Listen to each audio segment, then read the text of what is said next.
নমস্কার মিত্রগণ, মহাভারতের ইতিহাসে আজ শুরু হচ্ছে সেই অধ্যায় যেখানে পরাজয় আর অপমান একত্রে তৈরি করে এক নবজাগরণের পথ। আজ শুরু হচ্ছে অরণ্য পর্ব, পাণ্ডবদের বনবাসের যাত্রা। দ্রৌপদী বস্ত্র হরণের পর সভায় স্তব্ধতা। ধর্ম, ন্যায় আর সভ্যতার সব সীমা যেন পার হয়েছে কৌরবদের। কিন্তু ভগবান শ্রীকৃষ্ণের কৃপায় দ্রৌপদী রক্ষা পান। পাশা খেলার শর্ত অনুযায়ী পাণ্ডবদের 12 বছর বনবাস এবং 1 বছর অজ্ঞাতবাসে থাকতে হবে।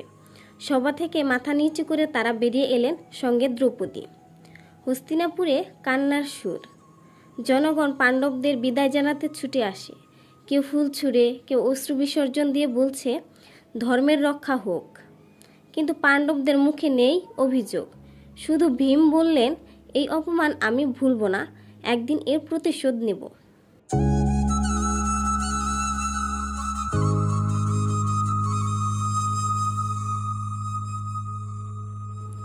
সূর্য ডুবেছে পশ্চিমে। 5 ভাই ও দ্রৌপদী হেঁটে চলছেন গভীর অরণ্যের দিকে। রাজমুকুট এখন একটি পাণ্ডবীর শাড়ির প্রান্তে বাঁধা আশ্রয়। তারা যে অরণ্যে প্রবেশ করলেন তা শুধু গাছে লতায় ভরা নয়, ভরা আছে আত্মশক্তি, প্রেরণা আর ঈশ্বর ভক্তির সাধনায়। এই বনবাসী পাণ্ডবদের করে তুলে পরিণয়। অর্জুন পাবে গান্ডীব, ভীম বল বাড়বে, যুধিষ্ঠির হবেন প্রকৃত রাজা। এই অরণ্য পর্ব শুধু শাস্তিই নয়, এ এক প্রস্তুতি পর্ব ধর্ম পুনঃস্থাপনের যুদ্ধের জন্য।